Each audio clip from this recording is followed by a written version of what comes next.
Put on this computer. Now what's it doing? There we go. It's now recording. Well, Yeah. so you mean all that brilliant stuff just went out into the ether? We were debating on whether or not to interrupt. No, you interrupt. Absolutely. Thank you. That's a great reason to interrupt. And I should, if I push on chat, I guess I'll see 50 people saying there's no recording. Power of chat, come together like the Power Rangers. My Lord, you guys know that show? I suffered through that show decades ago. Yes, I guess. So now we're recording. And since we're at a pause in questions, are there, usually I like to break this down. Are there any clerical questions? Probably.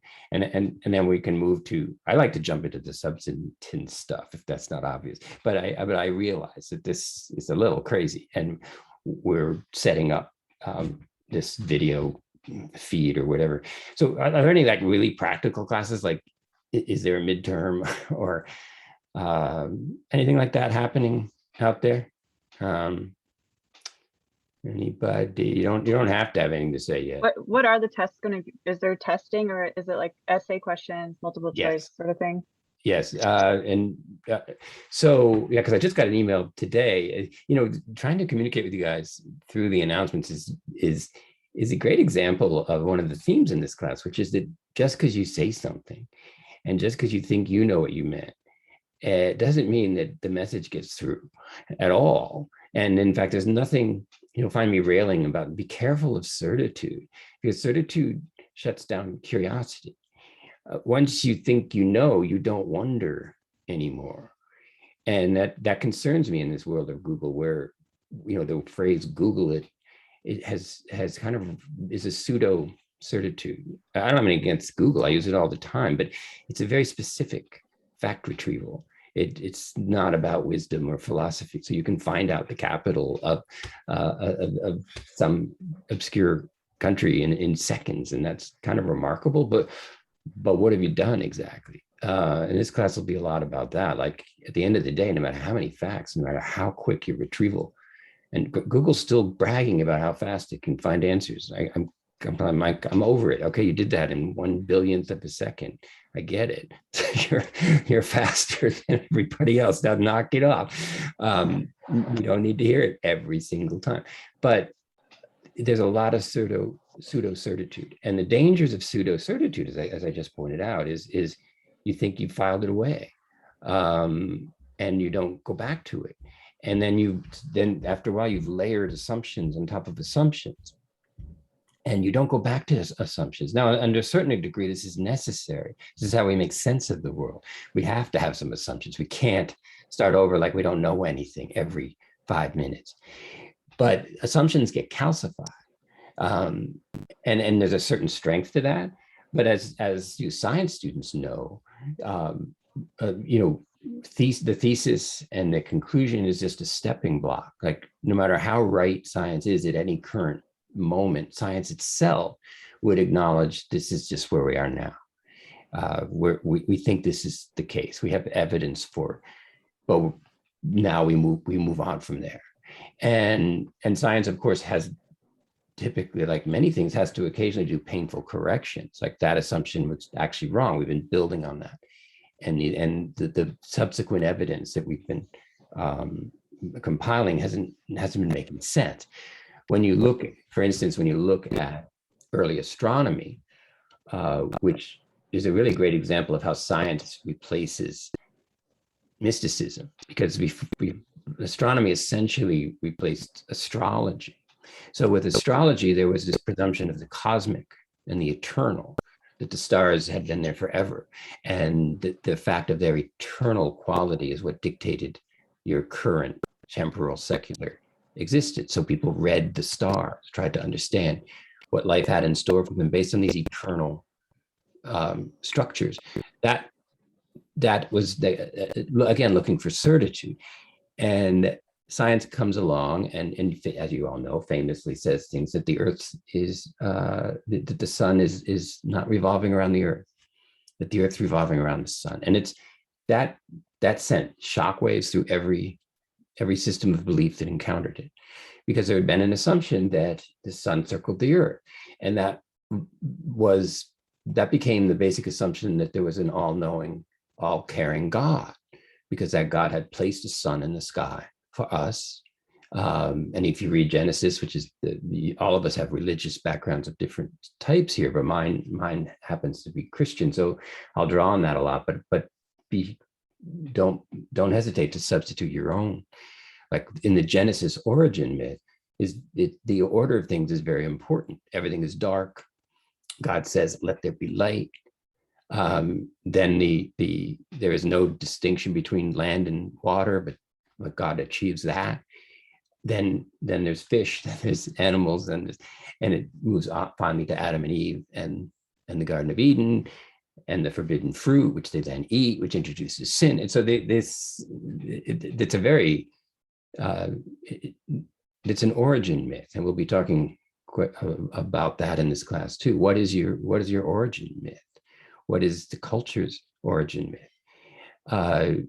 What the world, this past year, with the explosion of the so-called Trump era and so on, which one of the things that has been put on raw display is that there are competing origin myths out there.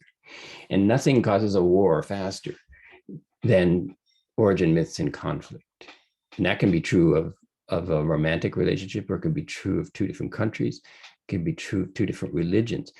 We have so many presumptions and assumptions built on our myth of origin that unless we're very self-aware, and art can help us with this, we will not tolerate any challengings of our myth of origin.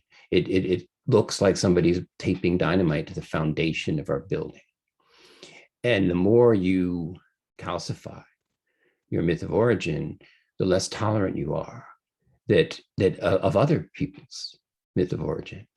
So one of the points we're going to try to be making in this class is, I'm not going to champion any myth of origin. I'm going to point out the function of myths of origin. It's up to you what your myth of origin is or isn't, whether you change it or not. If I can offer anything in this class, I may be able to offer you a little more resiliency when your myth of origin is challenged, because you'll be aware that like anybody's myth of origin, there's a degree of uncertainty in the mix.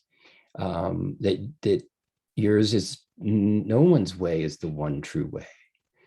Everyone's way is their way, and their advantages and disadvantages. The huge advantage of not being so protective of your myth of origin is that you give yourself some wiggle room to tolerate things that either challenge it or even foreclose.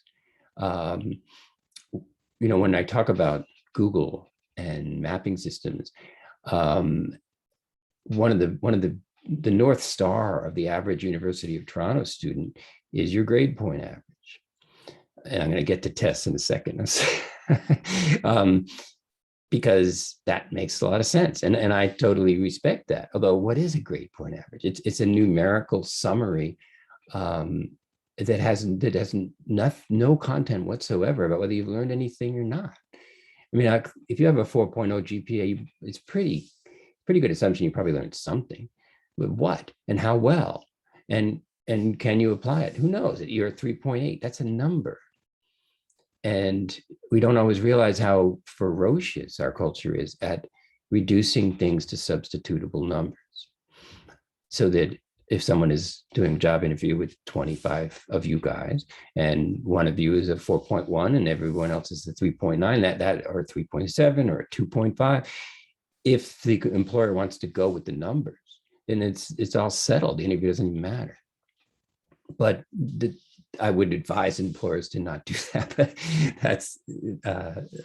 that's just me. So a participant requests that live transcription be enabled. Yeah, I don't even know what that is, but if it helps, live transcription has. I just hope it sounds something like what I'm saying. I don't trust live transcription, but whatever helps. Just if it's suddenly talking about getting takeout Chinese, I didn't say that. There's been some interference with the Google Translator. And now I have to just make sure I don't watch what I'm saying getting typed out in the bottom scroll, but that's all right. I'll manage that. 5 new messages. Okay, so these are all just saying hi, hey, ho. Off to work we go. Good morning. Wow, there's a lot. Okay. Okay, so, oh yeah, should we interrupt? Wait for pause? Nah, don't wait for pause. There's no pause. If you wait for pause, you'll be at the end of the class, and it won't have happened. So grade point average, I respect it. It's important. You're not wrong, but it's not God, and yet it's a great example of how things can can function as transcendental certitude. Like, I don't know what's going on in my life, but at least I'm a 3.8. And the 3.8 will stay 3.8 even if you have a bad day, theoretically. And let's see, we got another question. Christina, what's up? Hi, someone wrote in the chat a question, and I just wanted to let you know before we move on. Yeah. They said on the syllabus, it says, see Corcus under course materials for further description of all of these assignments, but didn't find a description of any of the assignments. And right, because I didn't get around to it. I will be doing it after this class. I kept, when I got into that Tuesday, Thursday mess, I was posting so many announcements trying to clear that up that I didn't really want to throw that into the mix. So that is coming, but I'm going to narrate it briefly right now because it kind of correlates with the question of midterm and tests. So here's a narration of how the class comes up with a grade, so to speak. There are basically 3 grades. There is a midterm. You'll see on the syllabus that it's in the middle, October 15th or something like that. That everything got changed. Those used to be live, and then, but I won't tell you what it used to be because you need to know what it is. It is an essay question, and it gets posted to assignments, and you're typically given about 4 days. And it's an extensive question often, like it's often a full page long because I talk about transcendental certitude and several other things. I try and really focus you with the question, so you're not all over the map trying to figure out what do I want to say. Because the other part of that, and this is in the midterm and the final, are the same format, because I feel like it's a real advantage to go into the final having already had the format of the midterm, because an awful lot of test performance is related to how familiar you are with the format. You know that from LSAT or MCAT or any of these courses you take, trying to at least get the format down so you're not thrown off during the test and unable to perform as well as you otherwise would. So, but the way the midterm and the final work is I then give you 3 to 4 quotes from the work we've been reading up till that point. They're identified quotes, so it's not I'm not trying to say, do you know where this is from? It'll say Dorian Gray, it'll say Heart of Darkness. The point isn't, and they'll be relevant to the outline that I gave you in the question on the midterm, which will also be related to all the lectures I've been giving. So listening to me now, you're studying for the midterm and the final. The question will just bracket it a little bit so that it's manageable. And the trick will be to go from a quote to how is this an example of the dangers of doubling down on a substituted certitude that is leading you astray. That's basically the plot of Dorian Gray. In his panic that right now he's young and charming, and everyone thinks he's so funny, and mostly because he's young and charming. And Lord Henry is kind of cruel enough to say, yeah, but you won't always be young and charming, and implying, talk about a backhanded compliment. What Lord Henry is really kind of saying is you're actually shallow and uninteresting, except that you're young and charming.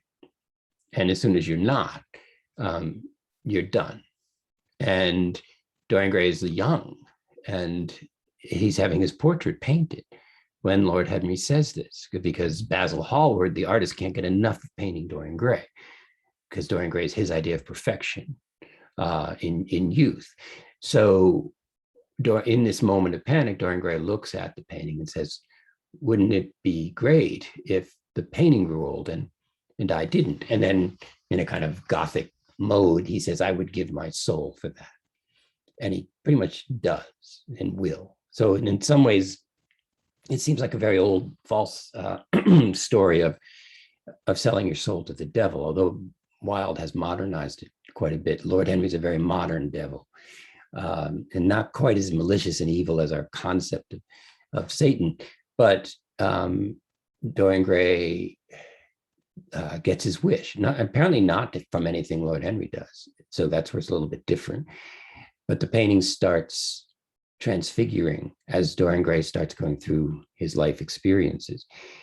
And at first it's terrifying to him. And then gradually he comes more and more to rely on it, because the painting gets, when he does things that are ugly, for want of a better word, the painting gets ugly. And there's a lot of different ways to read that allegorically, but on a really basic level, it's like he put his conscience in the attic. He's not connected to it. He has no conscience.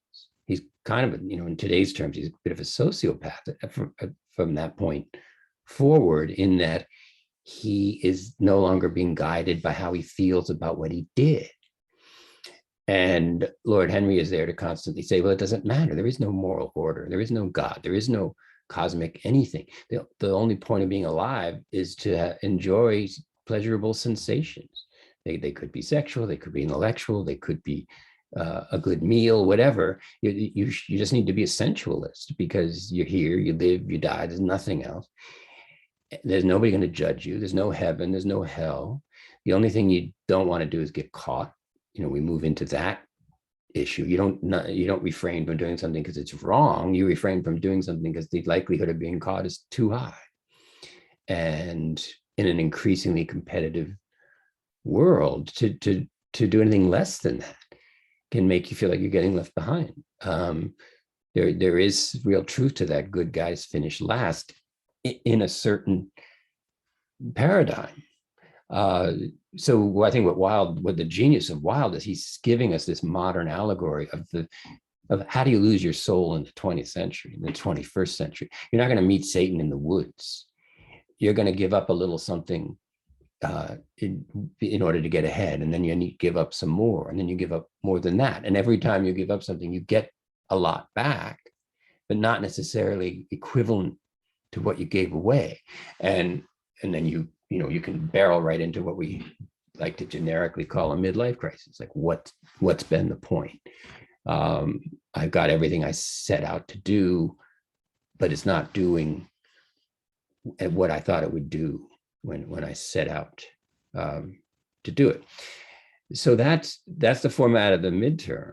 And that what I just said isn't a bad answer. It's probably just as well as the transcript. But the final will do the same thing. So you'll get about 4 days for that. Now it's not because I think it's 4 days of work. It's because you have so many competing things going on, including other classes and jobs and family. And so I see it as a 3 to 4 hour total time commitment, but I give you a 4-day window to find those 3 to 4 hours. So I don't want to freak you out with it and have you presume that the length of time I gave you is the length of time it takes. It's kind of a time management issue. Typically, I advise you to not even go near the question unless you have at least an hour, because it's going to take you 20 minutes to ramp up to where you can think well about the question. So you don't want to just grab 20 minutes. It'll be really frustrating. You don't necessarily have to sit there for the full 4 hours either. And the third, so I forget, I think it's on the syllabus, but I could rattle off the percentages, but I might get it wrong, but it's something like 40, I don't know, they're each 40%. And then the third thing I'm going to talk about is the journal, or maybe they're 35, 45, whatever. Someone can put it in the chat. Would you, I'm just looking at the chat, would you say that, put briefly, what we'll have to do is attempt to critically analyze the quotes for the exams? Yeah, but particularly to the what I call the frame question, and what I also sometimes call the prompt. I don't really like calling it a final exam anyway. It's not like you turn in your test and then you die. I mean, I like to think that the class goes on as do you. But so okay, and someone's helping out here. Midterm and final are 45%. 2 journal entries, 300 words each. Yes, and that's the 10%. So that journal assignment is kind of fun in a way, and I've had to push back on deans and so on because they're like, "What is that? It looks creative or whatever." And I was like, "Yeah, it is creative. You shoot me." I'd like the students to have a chance to locate themselves in this class. So the journal is also, and I'm going to put all this in print for you guys, but I'm just narrating. What you do for the journal, it's not due until a week after the last class. Okay, so relax. You're not even close to anything you have to do. You can write anything you want. You can fiddle with journal entries. What do you think of Dorian Gray? It's not even a bad idea, but you're not going to have to hand it in to the end, because the journal is your attempt to overlook this, what I'm calling this rhizomatic structure. So I don't want you to just write about Dorian Gray not having read anything else. Because in that journal, what you do is you'll take a book that you liked, say for the first one, which is 300 words, and it's 300 to 600. I give you leeway, but I don't want to load it up too much. You take a book you like, Dorian Gray. You take an idea that resonated for you, the loss of transcendental certitude and the effect on individual self, for instance. And then the most important thing about the journal is, how was that relevant to you? And here you can get as personal as you want. I read the journals, not the TAs, but you don't have to get uncomfortably personal. You can talk about some movie you saw. You can talk about a song you really liked that I haven't brought up, that maybe you liked the song a lot, and then there's something about this class and you're like, wow, okay, now I have a further idea why I like this song, or something like that.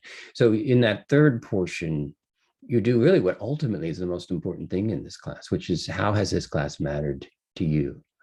Because I can go on and on up here, and you can perform quite well on the test and be completely untouched.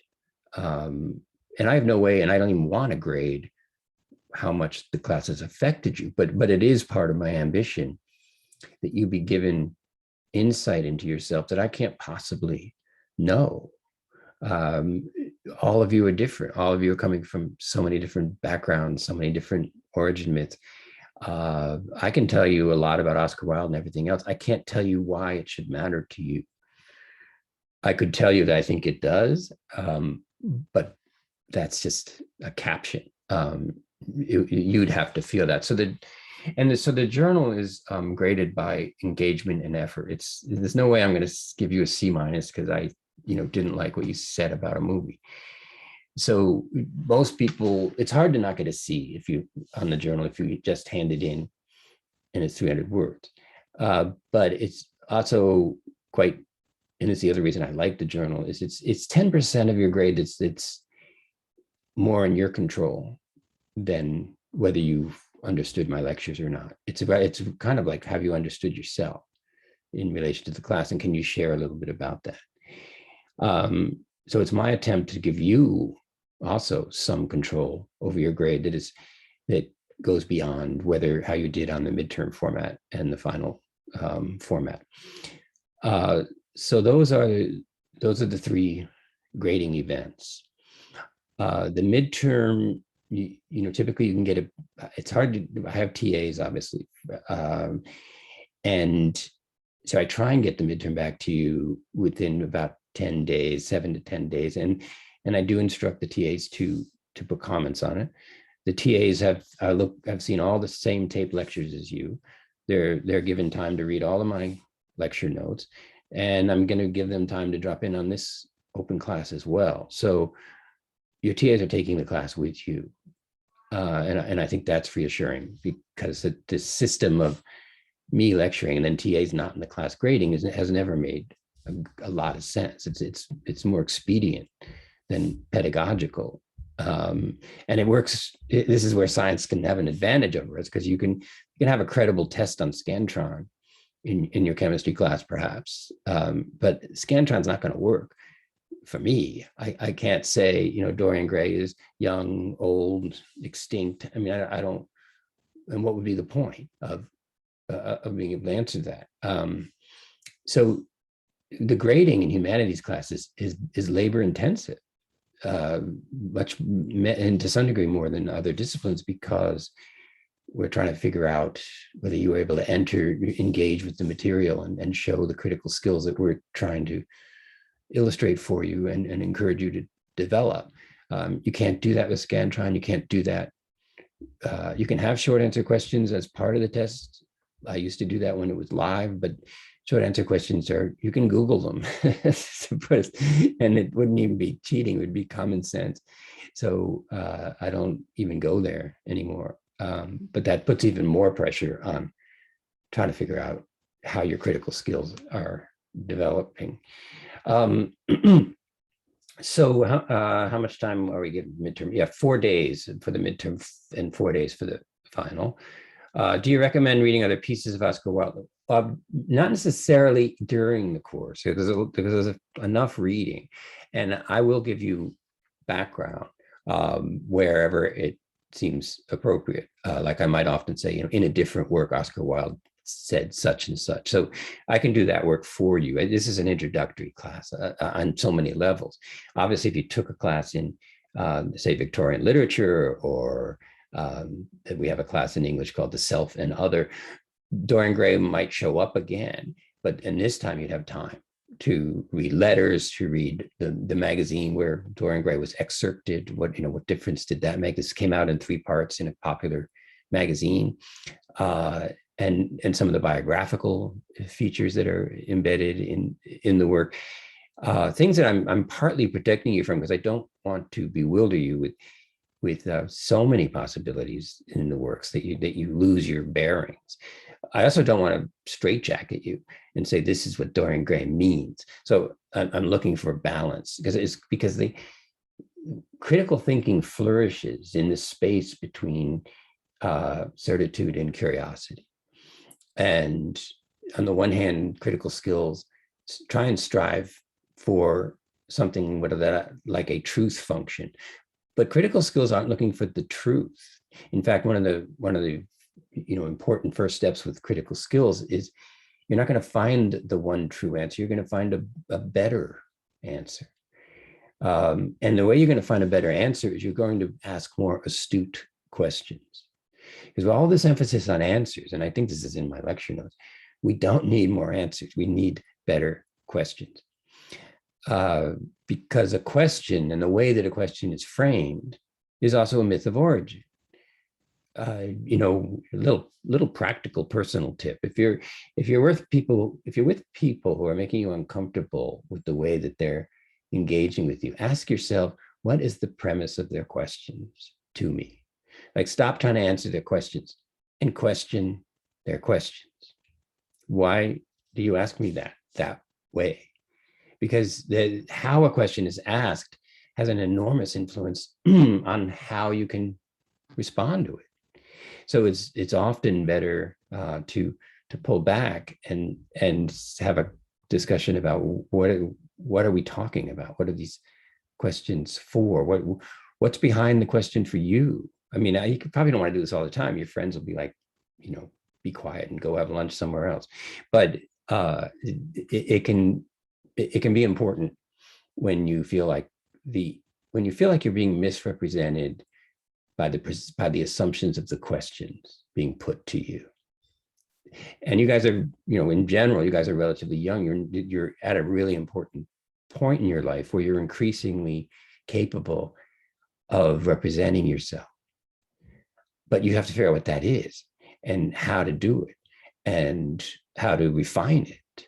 And you're in an early stage of that. Dorian Gray got no chance. He's your age, more or less. He's like 19.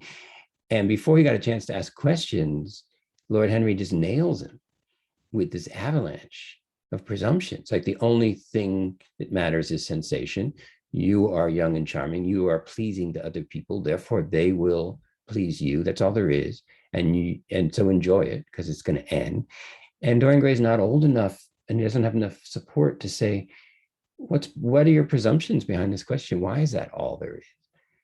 And this throwing old age under the bus, which is brilliant of Oscar Wilde, because you drive through Yorkville and look at all the anti-aging clinics. It's like a theme park to Dorian Gray.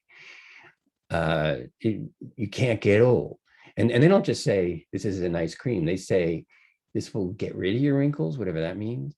And you're even made to feel bad, like how dare you walk around wrinkled? This matters more to me now that I'm not 19. But the 20th century and 21st century culture has this shocking indifference to life experience.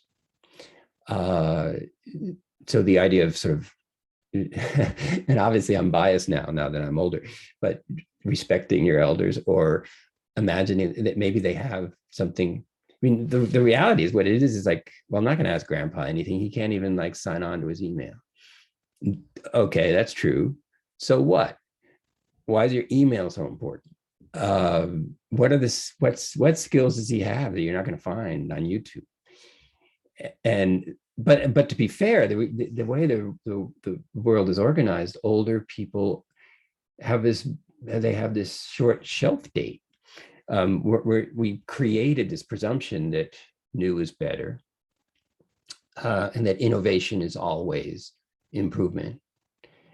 And it's a juggernaut. It starts, I don't even know what iteration of iPhone we're up to now, 11 and a half, 13.7. It doesn't matter, but no iPhone's any good because the new one's coming.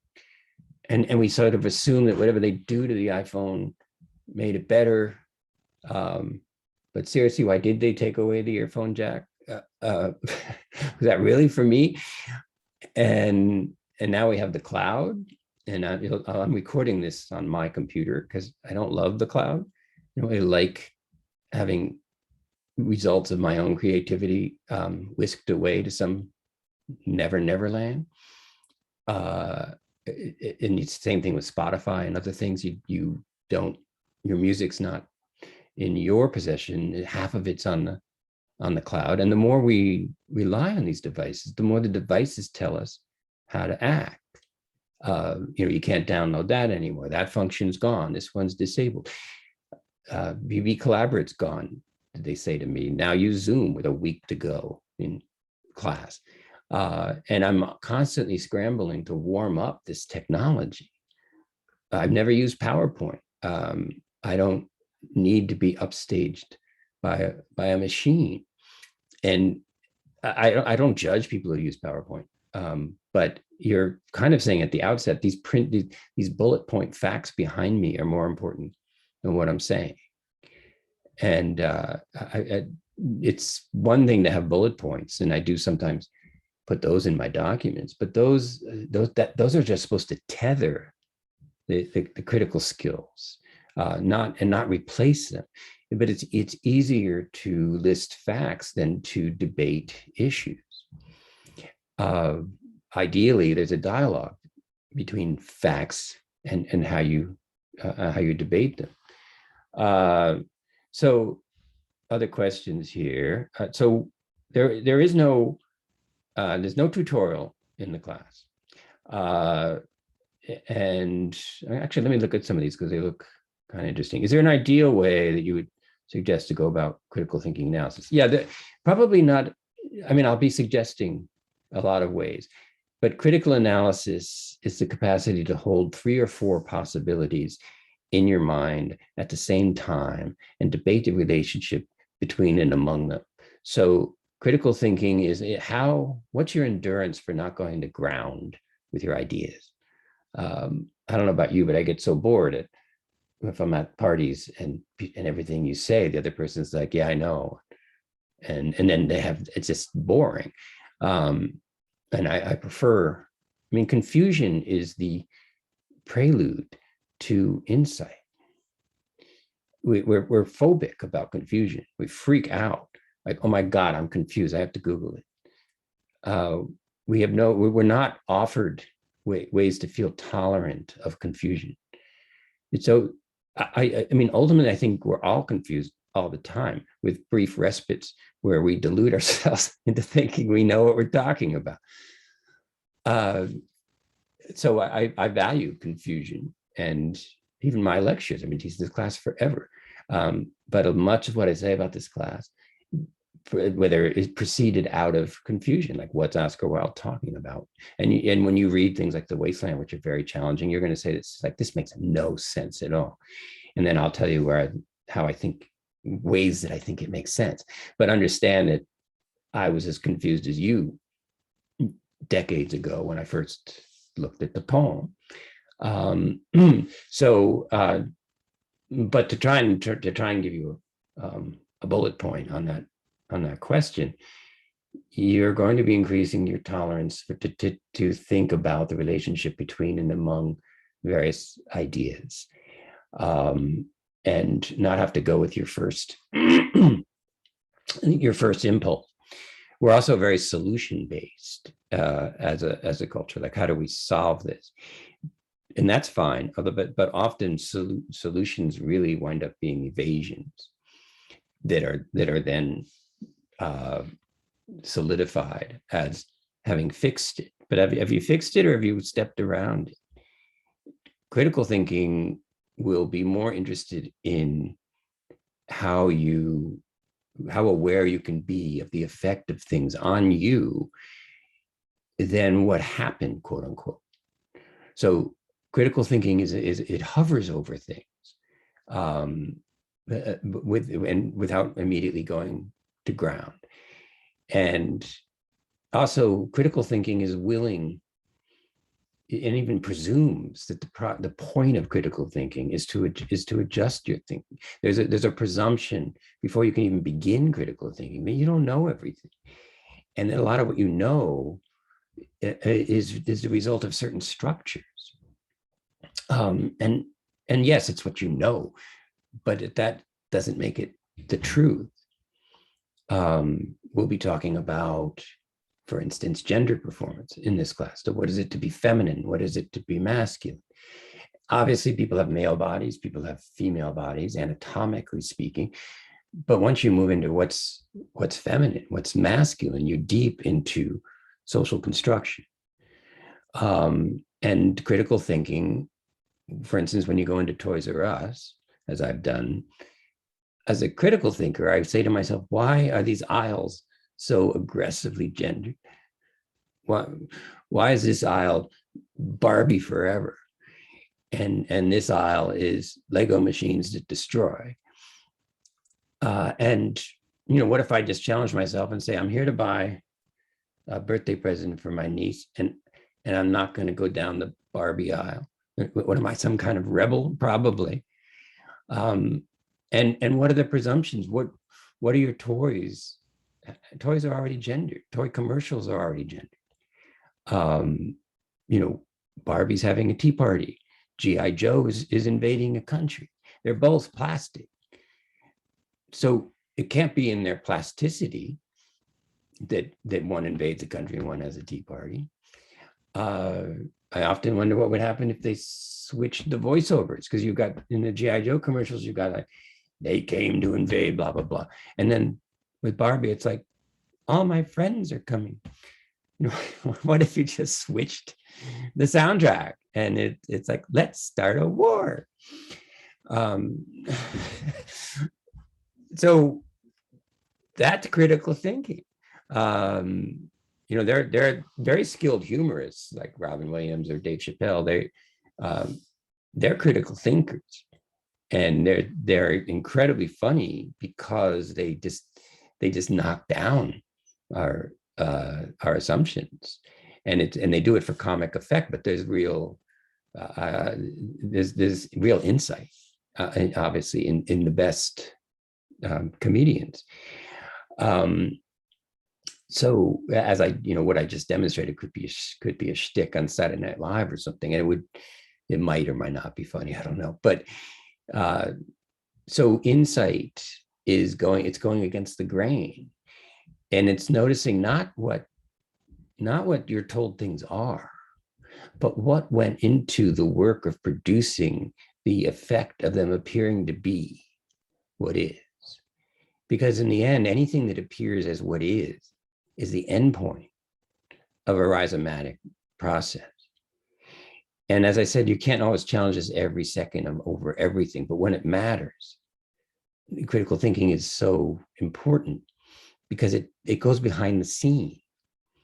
How did this get produced? Like when you watch a musical, say The Lion King on Broadway or something, it's extraordinary. You're not backstage. You're not seeing the machines. You're not seeing the infighting, the fighting over contracts, the backstabbing. Who knows what all has to not show up on stage in order for The Lion King to be as effective as it is as a musical. One of the well, let me get back to questions just for a second, because I'm going to launch into Freud, Marx, and Nietzsche, which is kind of in my notes. I'll just note that Freud, Nietzsche, Darwin, Marx, all of them, what I call the architects of the modernity. It doesn't matter whether you agree with them or not. The one thing they all have in common is they tore down the facade. So Marx said the economy is based on class warfare. It's not based on how many crops did or didn't grow. The means of those who own the means of production exploit workers, and it's getting worse because of industrialization. You don't have to be a communist to see what Marx is doing there. And Marx himself said, "I'm not a Marxist." So, the systems that people build out of Marx was an economist, a very insightful economist. He didn't set up communist Russia, and didn't intend to. But Freud came along and said, what you think you want is a compromise formation of the conflict inside you of what you want, what you're afraid to want. So issues like repression, something that advertising has brilliantly figured out, which is you don't want what you want. You want something that you don't know how to want. And this is a perfect position for the commodity, which promises some kind of satisfaction that it never has to deliver on, because they're in some ways what we want is to want. We want to yearn, and so commodities get positioned by advertising as the thing we want. They're not what we want. They're what makes us want. And that's why you get 2 miles away from the mall with the thing you just bought, and it seems to become disenchanted. It's not as exciting as it was in the store, or as a result of it doesn't mean it's a useless necessarily, although that can happen too. But we enchant our objects in its search for wonderment in a world that is governed by a kind of relentless instrumental rationality, where the value of everything is how does it function in the marketplace. So Nietzsche came along and said, God is dead. We have killed him. Everybody remembers that part of the quote, but the we have killed him is more important than when he said God is dead, because what he doesn't know whether God's dead or not. He doesn't even know if there is a God. What he's saying is we've killed the function of God. And we were idiots because we have nothing to replace it with. So we're all excited about this new modern world. But is it going to be your GPA? Is it going to be a fascist dictator? Is it going to be Trump? Who are you going to allow? The Wizard of Oz? Who gets to be in that transcendent position? The phenomenon of QAnon is kind of, is almost a summary of this class. I mean, if people are living lives where they have no direction, no belief system, no sense of the connection between anything they do and the results that will occur, then you are primed for, we can call them conspiracy theories, but really they just operate like religion. And certainly during that insurgence, having, some of the strange costumes in a did look like a Comic-Con event at certain points. You had to remind yourself they were storming the Capitol and not at the Toronto Convention Center lined up behind the Legend of Zelda counter, especially the guy with the buffalo horns. So who the heck are they? Where did they come from? It's the vacuum of, it's a necessity for certitude in the vacuum of anything stable in that place that is a huge driver of so much of advertising, of popular culture, of capitalism itself. Okay, and see if I can go back to an actual question. For the exams in the journal entry, could we submit it early and get feedback before submitting it to be marked? Well, within reason, I probably can't read and reread 300 journal entries, but so I do that on an ad hoc basis. Like, and I will, by the way, when I print the things I promised you, I'll give you some samples from journals that students have cleared me that said, yeah, you can use my journal sample. So you'll get to read a sample. If you're really worried about the grade and you want to send me an email with either a couple of lines from your journal or some idea, like, is this the right idea? I can give you a quick response. So I don't want to overpromise. I'd be overwhelmed, but I will try. And I do always answer my emails one way or the other. Sometimes I have to throw up my hand and go on announcements and say, I got 150 emails about something, and here's my best response. And that's just me trying to crawl out from under the pile. So I guess that answers that question. And then I know in high school we were taught that for essays we need 3 body paragraphs in the format, point, proof, explanation with 3 points per paragraph, as well as an intro and conclusion. I heard this is not the case for university. Will we get a brief overview on how to structure our essays in this class?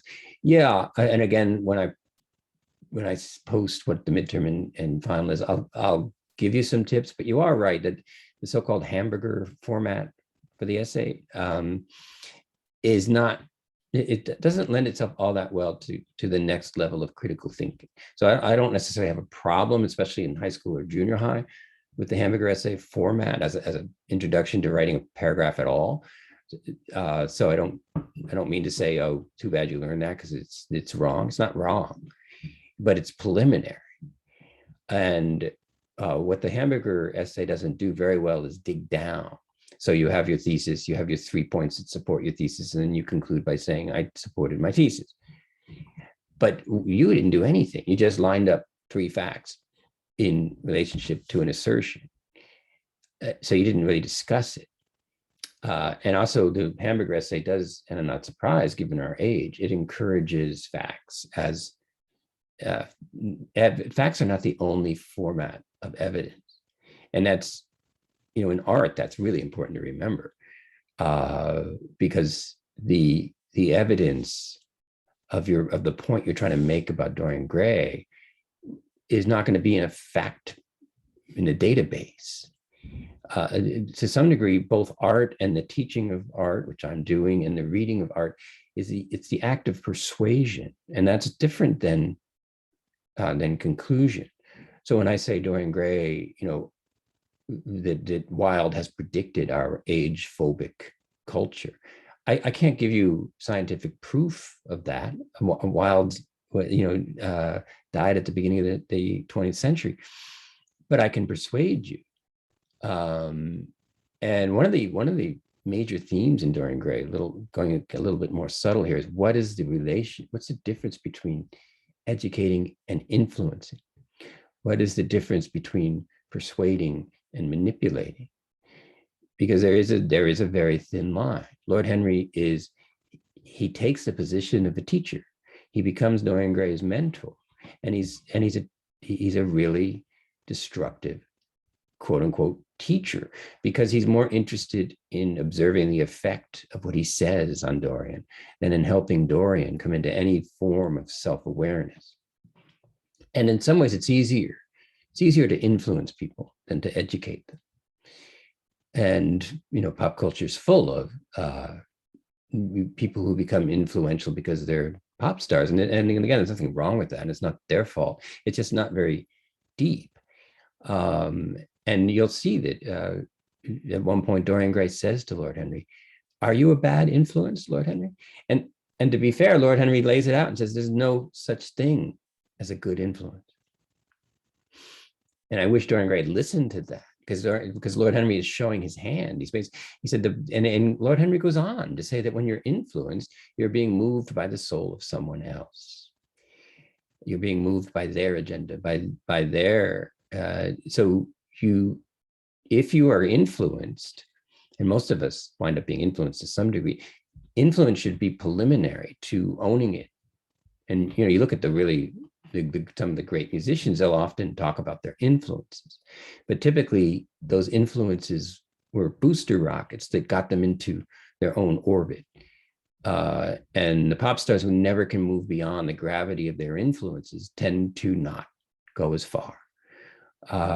Whether they come out of America's Got Talent or not, which ones break away from that show format is the ones who move on from simply being a reiteration of someone else's influence. So this class, for instance, I'm going to be persuading you of things, but I'm going to be trying to not manipulate you. And the difference, very subtle in a way, is I want to persuade you to think about something, to think about it perhaps in some of the ways that I model for you, but then I want to return the responsibility for that to you. In other words, I don't have conclusions for you. I have ways of thinking, not what to think. In the end, that's up to you, what to think. I can model ways of thinking that give you access to more subtle ways of deciding what to think. But even if I could do it, I don't want to tell you what to think. That's influence. And then you're stuck with what someone else told you to think. And if that happens enough and often enough, you don't feel in charge of your own life. You don't feel like you're at the center of the decisions that you're making. All right, so much for the hamburger essay. What will be covered in tutorials? Nothing. We don't have tutorials, which is, just as well. I mean, the way this class is designed, it's I've been at the university for I don't know how many years. This is one of the few introductory classes that has been taught by a full professor, me, forever. I mean, typically full professors move on, and increasingly they teach only grad courses and or fourth year seminars. And I've ruggedly taught this class for decades, because in some ways, and I don't want to be Dorian Gray, I started teaching many, many years ago because I wanted to do a class like this. And the fact that I've succeeded on all these other levels doesn't change that. I can't tell you how many times deans have said, well, we want you to be the dean of whatever, and we'll give you course relief. You don't have to do A10, A11. It's like, well, I want to do A10, A11, and I don't want to sit in board meetings. So no, and half the time it's like I'm some kind of iPhone. They're like, we're trying to update you. It's like, well, don't. I'm just here, and I don't get it. I don't understand why it's success for me to disappear from the classroom and be desperately trying to design policies from up on the hill or Simcoe Hall. I mean, I'll show up, I'll give them advice and so on, but I don't want it to. They're not as important as they think. That's the other issue. And I'm in the trenches, and I kind of like it. Like, who made the decision to kill BB Collaborate? They certainly didn't talk to me or any other teacher who's desperately trying to keep the connection open despite COVID. So the class doesn't have tutorials, partly because I've been teaching it forever. It would be hard to keep the energy level for a TA in graduate school to talk further about what I'm talking about. So anyway, that format's not here. In other English classes where and I should make this point that this class is pretty general. If you're interested in English, you'll take a class like A03, or I don't know if I've got all these numbers right. You will start to drill down on the writing process. You will have a tutorial. You will workshop essays. The classes will be capped at 30. It's a different experience. This class, if it does anything, will excite you to the possibilities of what it could be like to spend more time on the literature, on your writing. And so at best, this is a gateway class, hopefully not in the same way as a gateway drug, but in a sense, it's a touch of something you could do more. So there are now office hours also don't make a lot of sense in the COVID format. I had them in person. So if you're talking about office hours, one-on-one office hours, I'm limited. If there's an issue you need to discuss that can't be handled by anything I say here, by anything I post on the announcements, we'll figure out a time. But the way I've tried to design the Zoom and the COVID is I don't have the time to with 100 different people in isolation to say the same things that all 100 people need to hear. So you can get one-on-one access to me on an ad hoc basis. Like email me, tell me what's up, and we'll see.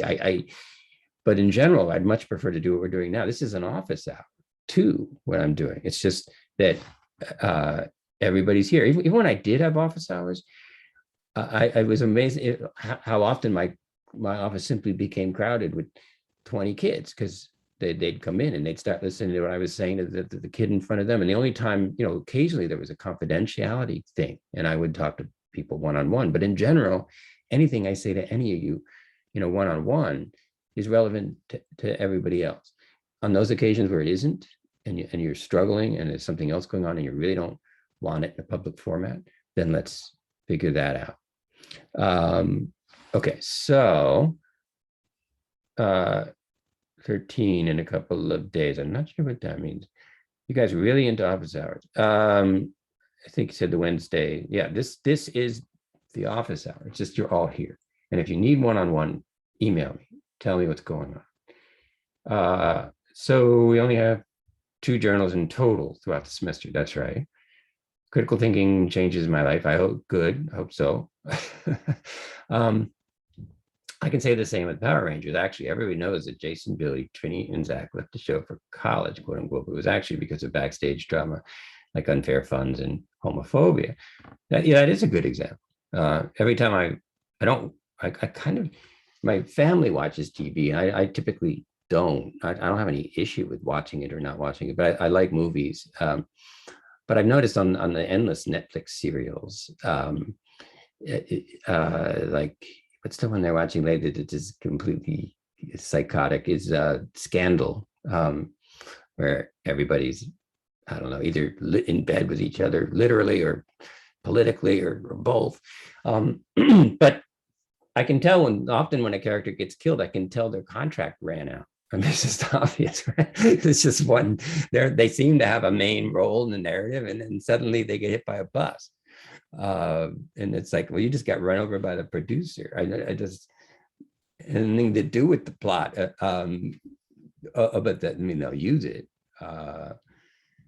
So yeah, I still don't understand why they posted themselves committing a crime online. I don't know where, I can't believe Scandal is 7 seasons. I don't know how it's possible. I've watched like 3 shows and the show seems exhausted, but and it all comes down to some like USB chip. But anyway, and yes, it is morbidly fascinating. But as a writer, and I, in one of my many hats, I written screenplays and short stories and a novel and some poetry and so on. So I know how writers think, and most of the time I'm trying to watch these shows and all I can think is the writing room where they produce this, where someone said, well, what if the worst guy in the whole show turns out to be Olivia's dad? Let's just do that. And everyone's like, yeah, that'll shock people. But Julia's point, Lord Henry doesn't even really live by his own philosophy. And that's a great point, Julia, because that's the other problem with influence. is that you get somebody else to act out your ideas and they suffer the consequences, not you. So and Lord Henry says that. He says what a thrill he gets out of influencing. He's a manipulator, he's a puppet master. And he absolutely does not live by his own philosophies. He's very careful to hedge his bets. Like, he's married, his marriage seems to be a joke. And he says, we lie to each other and then we bump into each other, neither one of us at the place we said we were going. And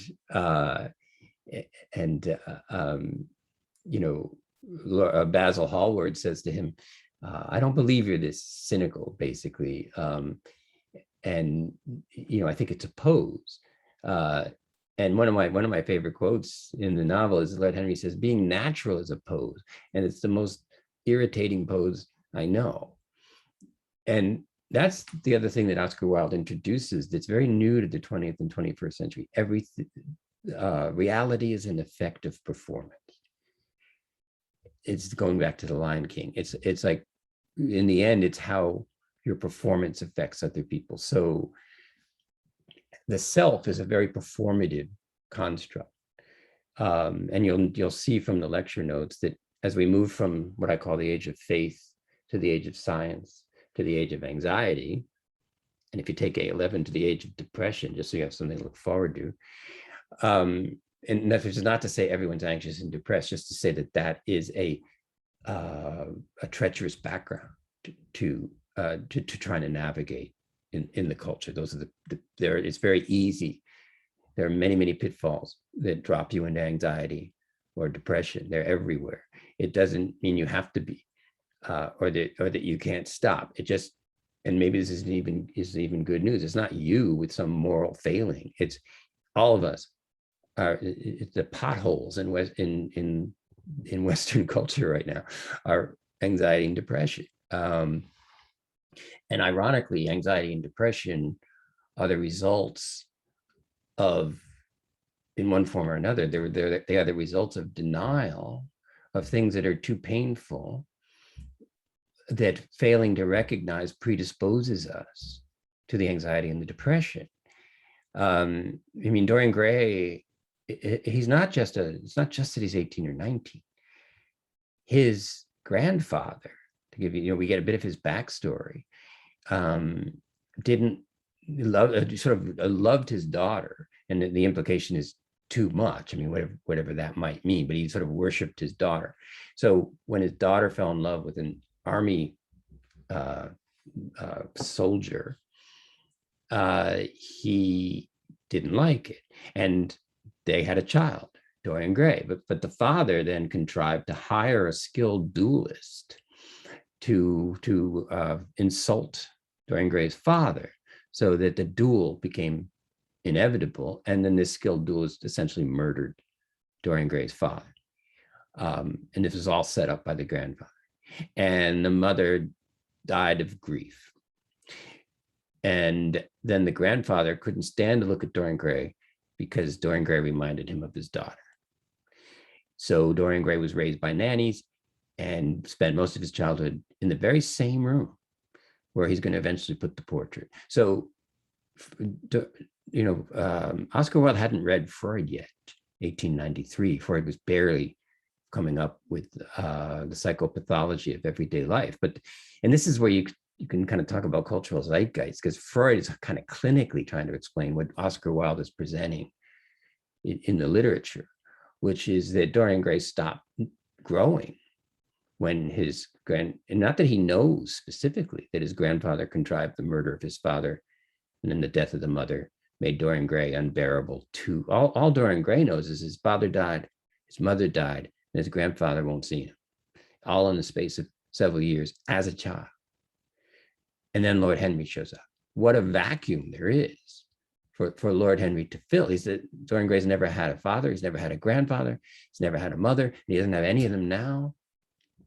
And he doesn't even know how desperate he is for mentoring, and influencing and shaping and molding. But the kind of shaping that there's shaping and molding that he probably should have done when he was 10, not 18. And there are lots of painful things Dorian Gray doesn't want to think about. And the irony of the novel, one of the ironies of the novel, is he really becomes a lot like his grandfather, which to me is incredibly prescient of Oscar Wilde, that he's actually presenting intergenerational trauma in a novel of 1893 when no one had a clue, and he's doing it intuitively. And that's why we still read Dorian Gray, and why it's still so valuable to read a book that's so old. And one of the things I love about literature is they don't get dated like software. We imagine trying to run a computer program from the 16th century, well, or even from 10 years ago. Our innovations date themselves immediately because they're devoted to innovation and the next thing. Literature, its value is not predicated on its market position. Another difference with pop culture, I suppose. There's no point, if you want to write literature and trying to understand and share in some ways what it's like to live, that's not necessarily super marketable. And I know this from personal experience. You show screenplays to people and they're like, yeah, this is great, but we got to drop this and we got to introduce a love interest. It's like, yeah, but then it's not anything like what I wrote. And they're like, I know, but do you want this produced or not? And there we are at the Dorian Gray moment. Yeah, I could get this produced, but it won't be what I wrote really. And I won't feel the same connection. I'm lucky in a way because my day job is talking about literature. I don't have to sell what I write, which is probably a good thing given what it pulls in. So let's see what else we got here. Lord Henry doesn't really, yeah, that's a very good point. Wenhang says he partly does. Now that, and here's where critical thinking can help, both with what Julia said and what Wenhang said. This is a nice moment where critical thinking can notice that it's not strictly speaking either or, that there's no part of Lord Henry's life that has any connection to his philosophy. That doesn't seem true. But Lord Henry's not living his philosophy. That also seems true. So where's the middle ground? So much of critical thinking is looking for the middle ground because it's easier to reach conclusions through polarity and through binaries. Somebody is good or bad. It allows us to reach conclusions more quickly. And so to introduce nuance of, even something like Star Wars, where Darth Vader is pretty clearly bad and Obi-Wan Kenobi is pretty clearly good, and they're both on different sides of the Force. And so you can see how polarity and binaries can make things more clear. Although it's always been confusing to me that at the end of Star Wars, even though he blew up a planet, Darth Vader gets to go stand over next to Obi-Wan Kenobi. That seems like a Dorian Gray moment. Like, did it matter that he blew up a planet? What were the consequences of Darth Vader's actions? They come because he says at the end, my bad, sorry, shouldn't have done it. Now it's fine. I don't mean to mess with the Star Wars trilogy, but it's worth thinking about. And that's if you approach Star Wars with critical thinking, those are questions that come up. But in some ways, Star Wars and Dorian Gray are comparable because as Darth Vader's famous statement, never underestimate the power of the Force. That is Dorian Gray, that you can get further by being cynical and by protecting yourself from the consequences of your own actions. That's a powerful way to be. I mean, check out the Trump era and his various cronies. All of them illustrate how much further you can get by not caring about other people. Caring for other people increasingly in our culture is a liability. It slows you down. It presents you with decisions you can't quickly make. It interferes with expediency. And this is where we can all ask, do we have a painting in our attics now? If we do, have we looked at it lately? And how do we feel if it's starting to show and this is like examining your own conscience. What's our connection to our portrait in the attic? Do we consult it? Because you'll notice another way to read Dorian Gray is that he has his chances. Like each time he uses somebody, like Sybil Vane, for instance. Sybil Vane, her performance in Shakespeare's plays make him feel good. So he interprets that as, I'm in love with Sybil Vane. In fact, he's in love with the effect her performance as a Shakespearean heroine has on him. That's what he's in love with. He doesn't even know Sybil Vane. So when he goes back to meet her, she also assumes that he sees her. He doesn't see her. He sees her performances in the Shakespeare plays, and she's desperate to be seen because all her life with her melodramatic mother, and no one has seen her. They've only seen what she can do for them. And Dorian Gray's doing the same thing, but he tells her that it's you, I love you. And when she gives into that and says, I love you too, then the next time she performs, she's really bad because she's no longer pouring the authenticity of her passion into the performance of Shakespeare. Now she thinks that she's living it. I'm in love with Dorian Gray. Dorian Gray's in love with me. These are just characters. I just say the lines. Meanwhile, Dorian Gray brings all his friends to show them this amazing woman who's going to be his wife, and she performs really badly. And Lord Henry says, well, don't worry about it. You probably don't want your wife on the stage anyway. But Dorian Gray is furious, and he bursts backstage. And I think that's very, very relevant to what we've been talking about. And he's like, what's the matter with you? Were you sick? And she's like, well, I thought you understood. And so I understood what? You were awful. You embarrassed me in front of my friends. And she said, well, I mean, I love you. It doesn't matter about this play. And he's like, how little you understand yourself. Without your art, you're nothing. That's what he says to her. How little you understand yourself. And in a way, it's his first step toward becoming also a lot like Lord Henry. Like, who is he to know her? How little you know yourself. How little you know her is more accurate. He doesn't know her at all. He believes that what he thinks she should be is either who she is, or at least who she should be. In either way, she's a failure for no longer being what he thinks she should be. And so he goes home, and then it's the next day, and a somewhat frazzled Lord Henry shows up, at least frazzled for Lord Henry. And but before he went to bed, Dorian Gray happened to walk by the painting, and he noticed that there was a bit of a sneer, which he assumed was something wrong with the paint. But the portrait's starting to react to his sort of sociopathic craving for sensation with no regard for the feelings of others. And when he wakes up the next day, he hasn't read Basil's telegram. So he hasn't read Lord Henry's telegram saying that during the night, and I know these are spoilers, but what can I do? I'm lecturing. Sybil Vane took poison and committed suicide after he said to her, how little you know yourself. Without your art, you're nothing. Because she let down her guard, and it killed her in a way. Like all her life, she fantasized, and it made her a great actress. And then she thought she'd gotten the thing she fantasized about. And then the fantasy told her she was nothing, and she couldn't get back to waiting for her Prince Charming. That's what she calls Dorian Gray, Prince Charming. And then Prince Charming just annihilated her, and it basically kills her. I mean, she kills herself, but it just kind of eliminates any sense she has of having any worth.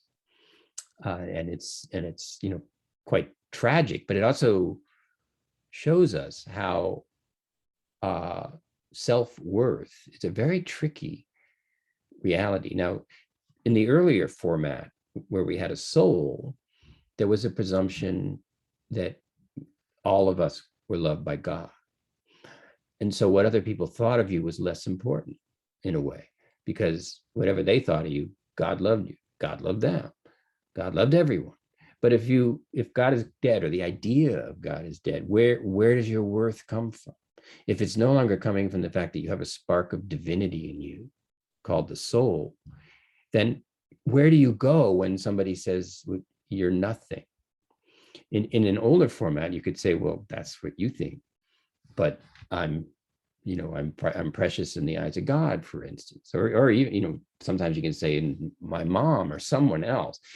But self-worth has become quite a treacherous undertaking in the modern age, because we're caught in a paradox that the reason we hyphenate that word self-worth is that our sense of worth doesn't come from the self. Our sense of worth comes from the degree to which our self is valued by others. And when they value our performance, we feel authenticated and acknowledged, and our self-worth is stable. When they tell us you're nothing because you've disappointed me, there isn't an obvious alternative. Like, how do we they've disconnected us from the source of our self-worth. What do we connect to? And that's Sybil Vane's problem. Nothing. There's nothing. She can't, Dorian Gray cuts the line, destroys the sense of self-worth that he had been giving her, and she can't find another source soon enough to prevent her own self-destruction, which is another hyphenated word. The word self is the most hyphenated word in English, because in modern age, the self it's like existential Velcro. We wander around looking to connect ourselves to anything that gives us a sense of our worth, of our value. And that's really changeable. So, and Dorian Gray, of course, where would he have gotten his self-worth before Lord Henry? Not from his grandfather, not from his father, not from his mother. And Lord Henry's interest in him, and Basil Hallward's interest in him. Basil wants to paint him constantly, but not because Basil really understands much about Dorian Gray. Both Lord Henry and Basil are, using yet another hyphenated word, they're self-enchanted. They use Dorian to shore up themselves.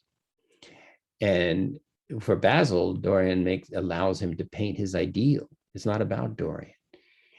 And Basil looks like he's nicer than Lord Henry, but be careful. He's, in some ways, Dorian, and I think Dorian may be right. He feels like Basil may have betrayed him more than Lord Henry, because Basil set him up as an ideal, a very hollow, cold ideal, and made him feel like if there was anything wrong with him, with himself, both in how he looked or anything he did, Basil Hallward would drop him like a rock. And that's really what Dorian Gray says in that fateful moment. Like, you, Lord Henry, are interested in me.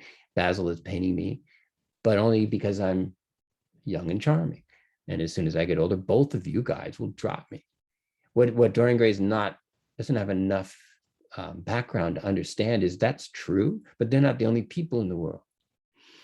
And one of the things it can be difficult to learn is that often the people who pump up your self-worth the most, easily, are not the most reliable.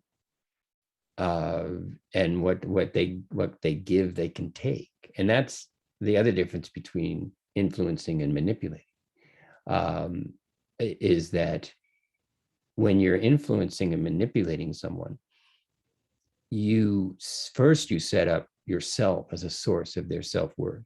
This is an issue you constantly see with runaways who get pulled into the prostitution trade. Why do they protect their pimps so much? These terrible people who are using them in every sense of the word, and they'll go to jail before they will give information on the men who are manipulating them. And that's because, well, they're runaways often, so they don't have another source of self-worth. Typically, to manipulate someone into a trade like that, you inundate them with how special they are, and you increasingly predicate their being able to bask in the warmth of your adulation to you doing what they say. This is the basis of cults, and it's something else we'll talk about a lot in this class is the difference between addiction and ritual. And ritual comes out of doing something over and over again that allows you to check in with yourself. Addiction is doing something over and over again that allows you to check out from yourself. And so in some ways, they're identical. They're both repetitive check-ins, but in the case of drug addiction, you check in to check out.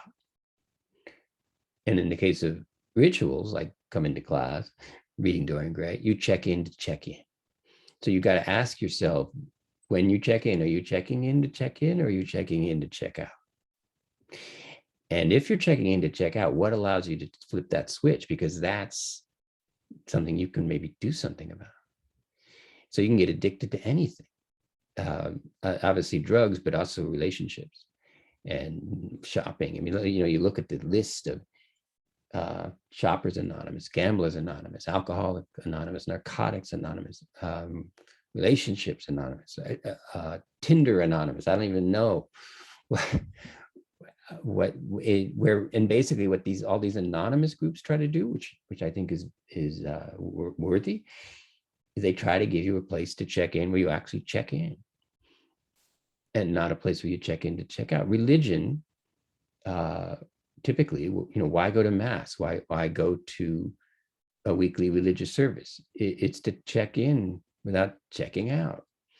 But this is where your myth of origin and your belief system is so important, because you can get addicted to a belief system, one that isn't serving you well. And again, the potential payoff of critical thinking is it might let you figure that out. And my favorite example is Dorothy from The Wizard of Oz, that she, the myth of origin is that the great and powerful wizard, no one knows where he came from, actually blew in from a Kansas tornado. Nobody seems to know that. He says he knows everything. Everyone wants to believe that because it makes them feel more secure. The yellow brick road, follow the yellow brick road, follow the yellow brick road. It gives them a direction. He's a charlatan. He can't do anything. All he can do is manipulate people into thinking that he can do anything. And that the painful realization for Dorothy is that she's on her own. She has to figure out whether she wants to go back to Kansas or not. And although I must say the Good Witch kind of annoys me when she says, you could have gone home anytime. I'm like, what the hell is this whole movie about? The lion and the apple tree throwing things at her. Like, what do you mean she could have gone home whenever she wants? But I also get it on a certain level. T.S. Eliot, and we'll be reading The Wasteland. He has a line in a different poem that seems very apt to this class. And he says, the end of our journey will be to return to from where we began and know it for the first time. And it's that last part that really snaps that line into focus. For the first time. You can't know where you are until you've journeyed away from it and come back. You can't know where you are by staying where you are. You only know where you are by being somewhere else. And the question, because another poem we'll be reading, The Second Coming, by Yeats, begins turning and turning in the widening gyre. The falcon cannot hear the falconer. Mere anarchy is loosed upon the world. The best lack all conviction, while the worst are filled with passionate intensity. That's the opening of The Second Coming. But that image, turning and turning in the widening gyre, the falcon cannot hear the falconer, cannot return to where it began, and then a certain anarchy follows. Now you could read that so many different ways. Is it us getting farther from God? Is it us getting farther from a sense of purpose? I mean, there are many. That's the brilliance of great art. It's not one thing or another. It has a structure that invites you to better experience yourself. And in order to do that, it needs to stay away from answers, actually, because otherwise there's no place for you in the reading of the poem. If the answers are all there, then you're reading an instruction booklet, unless it's IKEA. And that makes modern poetry look straightforward. But let me see, how are we doing on time and questions? So Lord Henry does not 100% practice what he preaches. He improvises from time to time. I think one of the themes of the story is about art and gaze. That's cool. Art, I don't know, is Christine still around? Do you want to elaborate that at all? Like, because I think you're kind of onto something I usually don't cover until later, but whatever. What's a sense of, and if you're shy, I'll do it for you, but what were you thinking there? Like, can I speak? Yes, of course, like, I hear you. Hear me? Yeah, that's great. Wait. So I think one of the idea of the book is actually about art and gaze, and you can say it's not only about Dorian Gray, it's also about Lord Henry and Basil and the mother of the Selby, the mother of Selby. Like, I feel like Dorian Gray is much resembled with the lady who's the mother of Selby, because but they're very different. Like, they all trying to escape from the reality that Dorian Gray, you're gonna getting older and you're gonna getting like ugly and wrinkled, and the mother of Selby, like the thing that she fears and try to escape is her life was like a mess, or her life right now was far away from what he dreamed of. Like she want her daughter to marry to a rich man from like higher class. So the subject of gaze of Dorian Gray is actually the portrait, which about himself, and about Selby's mother, the lady. She actually trying to escape the reality and take life as like a shelter, and he wanted to everything to be more dramatic, and she wanted to I think like she take the shelter as like a shelter for herself. So actually, I think it's about art and gaze, and it's more obvious. Like the phenomenon of art and gaze is more obviously with Dorian Gray and Lord Henry and Basil. But I think my idea right now is very shallow. So I wanted you to like elaborate more, and for me.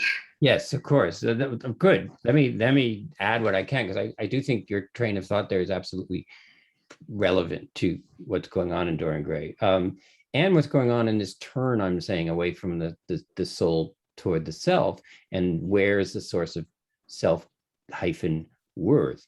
One soundbite to bear in mind here is that in the 20th and 21st century, increasingly to be is to be seen. We equate, I mean, every age has to figure out, how do you know you exist?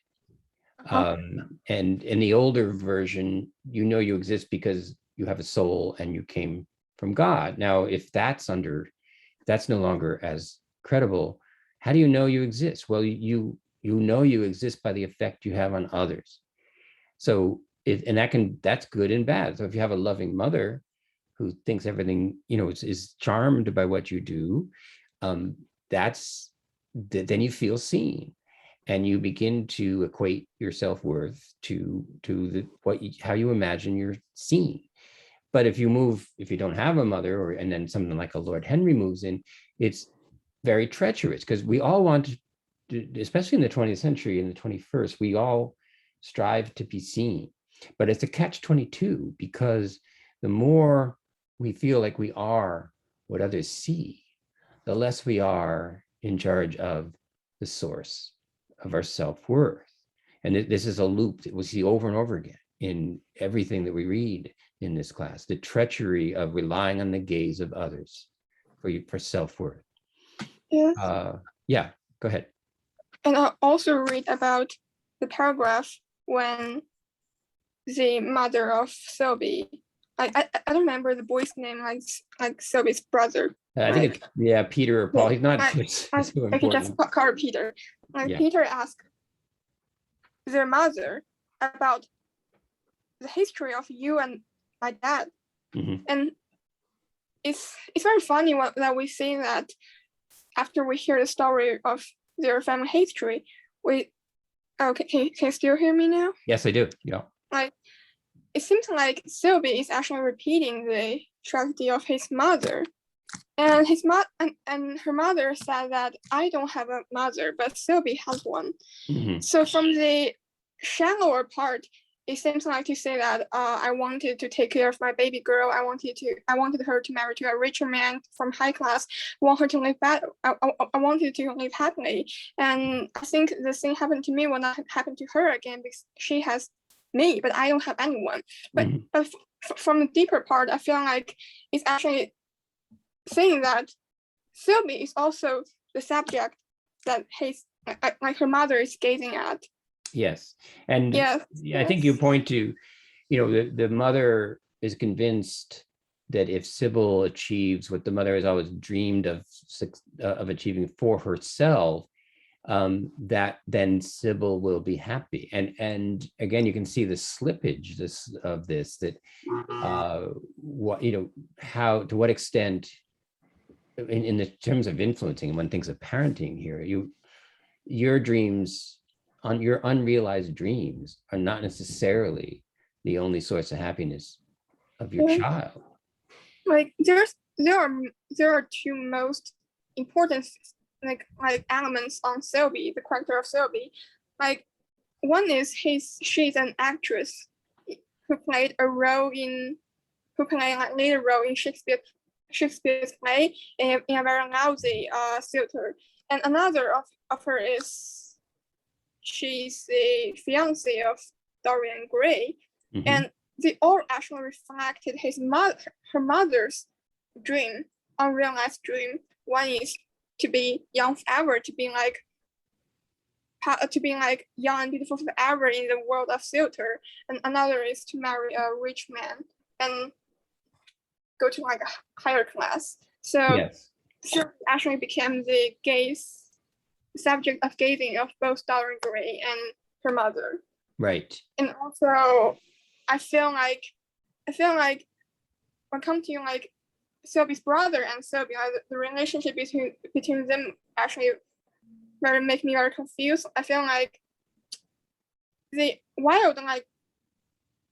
write a lot about how her brother jealousy at Dorian Gray and trying to keep her sister forever around himself. And it's actually reminded me of Faulkner, like The Sun and Fury, about how Casey became the center of the family and then became the shame of the family, and how her relationship with Benji and Jason and Quentin. So Sun and Fury is like a story happening in a very different society and social and historical background. And the story of Sylvie happened in English society, and I really like to connect them both together. And well, you're right, Christine. And I know other questions are popping up too, but what you're doing in a way for yourself right now is something this class ultimately encourages, which is make lateral moves. Like Sound and Fury doesn't happen to be on our syllabus, but that doesn't mean that it couldn't be, or that the fact that you happen to know that novel already. I would encourage that in a sense, because a syllabus also is a kind of false certitude, right? I give you these representative works from roughly 1895 to the outbreak of World War II, and then in A11 I do the same thing from World War II to the present. But they're extremely representative, and they're somewhat inflected by what works I find the most salient for what I'm trying to do here. But it's an extremely selective list. So in a way, you want to stay,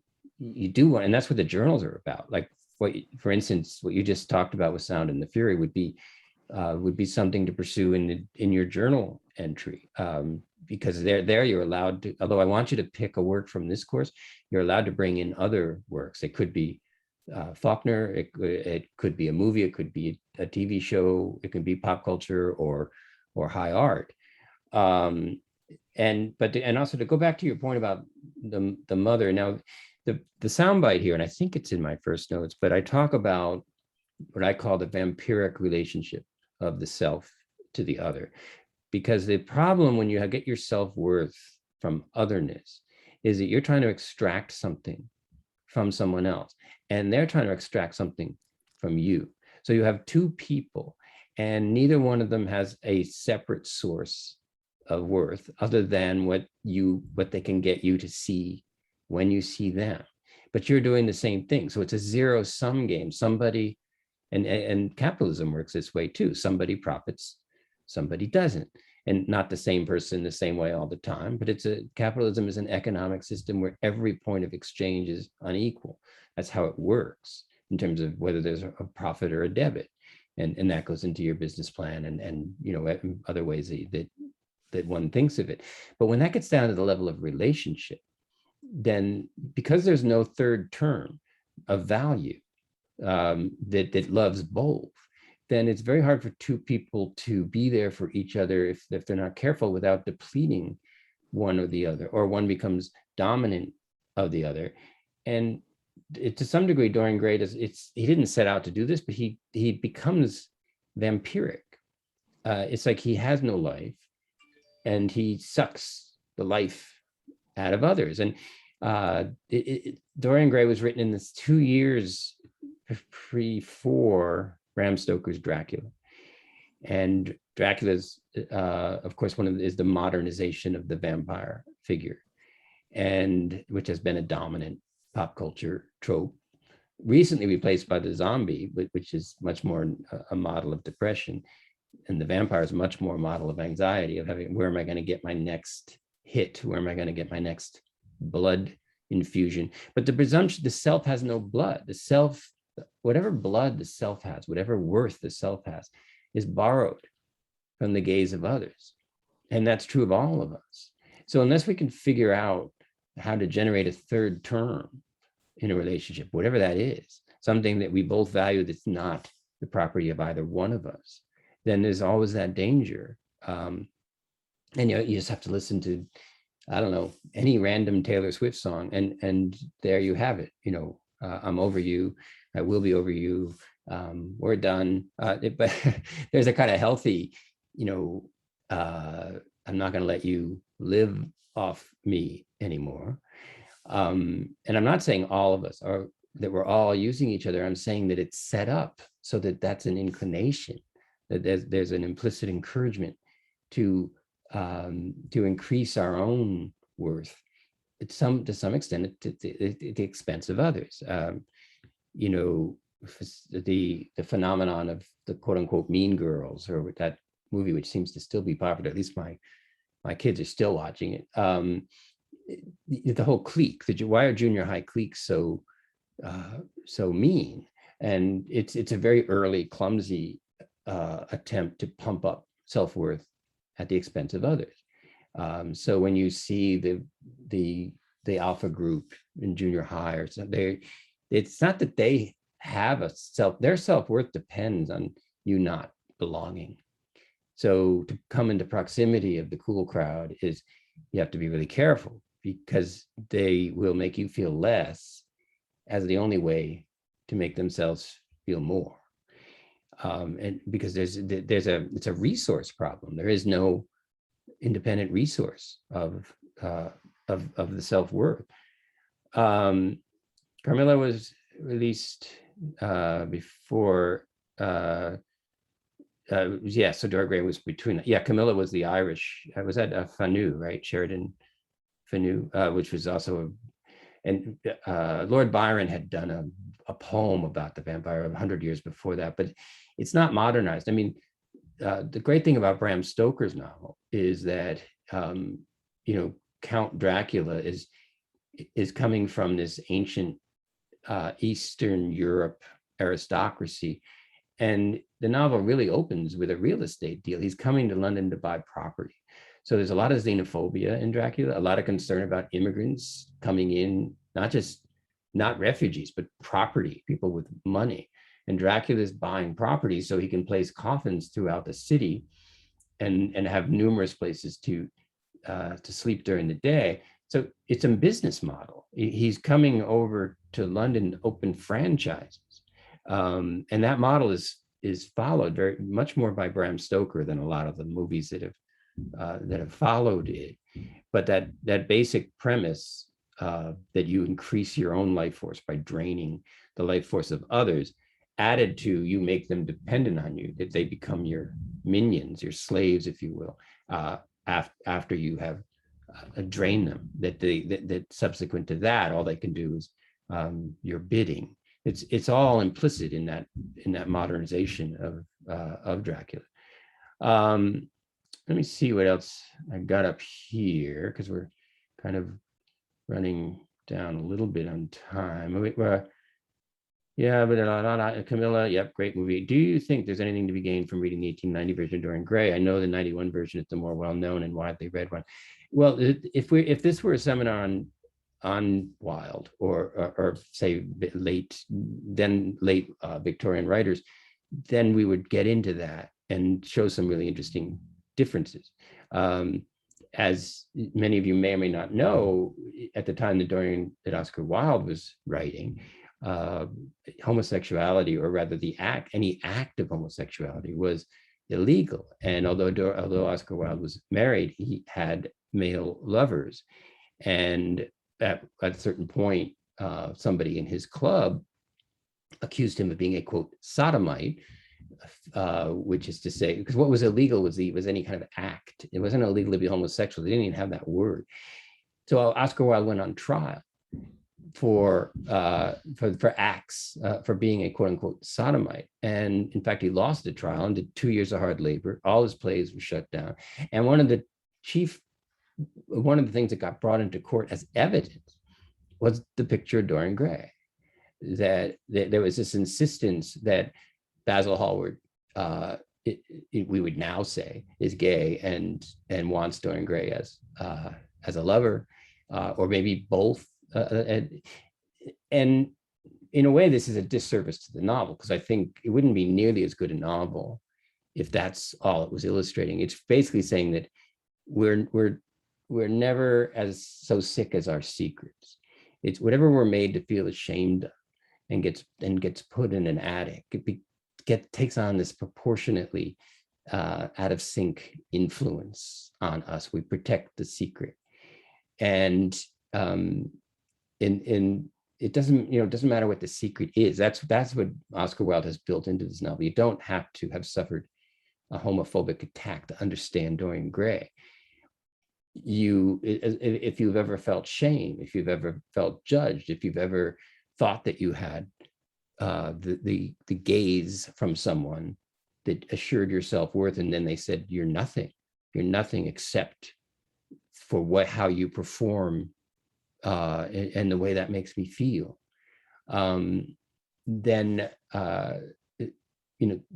it's a very historically specific phenomenon.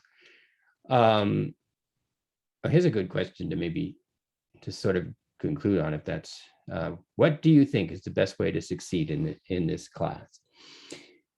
And of course, I don't have a universal answer, but I'll tell, just on a really basic level, when you listen to the tape for each week, when you come to this class, one way I might recast your question is, how do you take notes in this class? And in this class, and I can't recommend it for all your classes necessarily, when you take notes, maybe you took some notes today while you were listening, maybe you took notes when you listened to the tape, maybe you take notes when you read my weekly essay. It's important that you locate yourself in why that's the note that you're taking, because there's no wrong notes to take, but there's also no universal truth in what I'm doing. It's not like there's the right way to take down a note on what I said, and then there's a wrong way. The question is, how did any of these things resonate with you? When you find me saying something that connects to something else, like the sound and the fury, for even, write that down. You've already got a transcript, apparently, the thing that's going on at the bottom of my screen here. So you don't try and write down what I say. Write down what you think of what I say. Because when you get to the midterm and the final, they're a little bit unusual. They're not typical in this, because you're going to be invited. You don't want to go off script. You can, in the journal, you can do whatever you want. In the midterm and in the final, you do want to show an awareness of the major ideas that we've been talking about. but try and locate yourself. Try and feel somewhat like you're in charge of the ideas that you're putting together too. One thing about the journals I find, which is one reason I stick with them, is students are often surprised at how well they're able to interact with the material, especially toward the end of the class. Like in a class like this is often a case of, okay, the prof gets up there, Professor Leonard does his thing. I get it. Sometimes it's impressive, but that's just him. Like he does it because he's done it forever. So, bully for him. What's that got to do with me? Well, that's part of what the journal's there for, is that you will be capable of a degree of critical thinking that you didn't have coming into this class. And it won't be because of something I told you that you didn't know.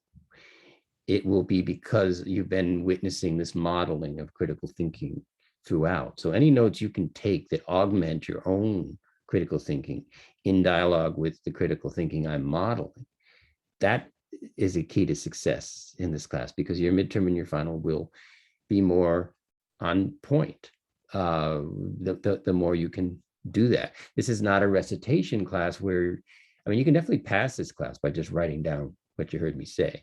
But going if it's important to go for that A, it's gonna be partly how comfortable you can be situating yourself amidst the reading, the taped lecture, the open class, the published essay.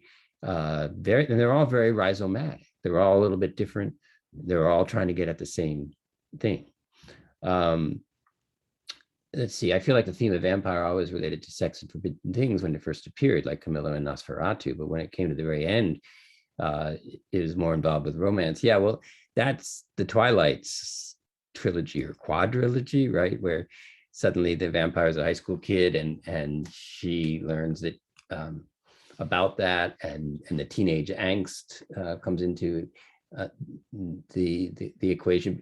And even that, the Twilight series is an interesting example where her boyfriend is constantly trying to figure out how to not drain her, how to have a relationship with her. So there still is this meta discussion in both the movies, and I haven't read the books, but I did see one or two of the movies.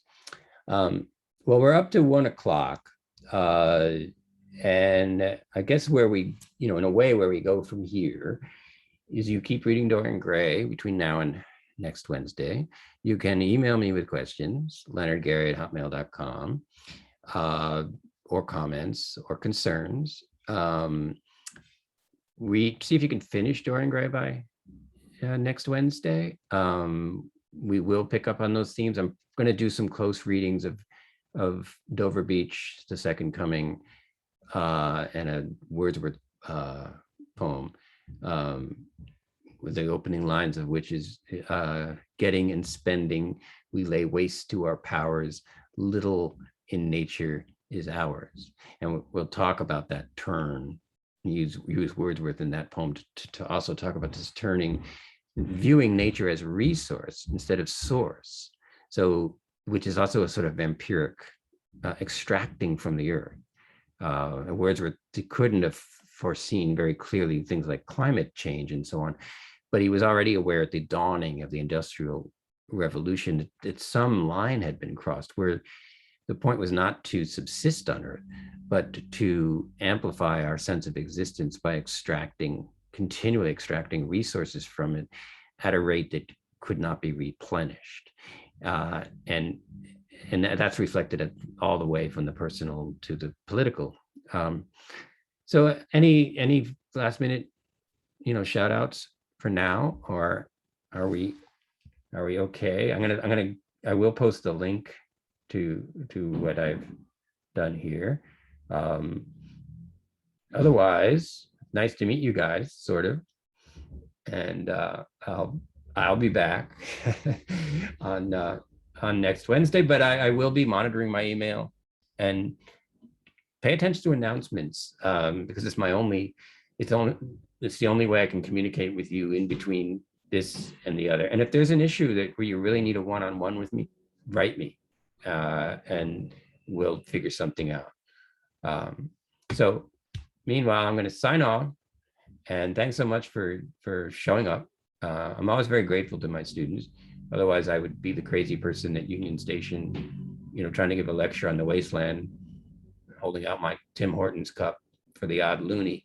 So this is much more dignified. And so I appreciate your interest and your attendance. Thank you. I will see you guys in a week. Bye now. Thank you.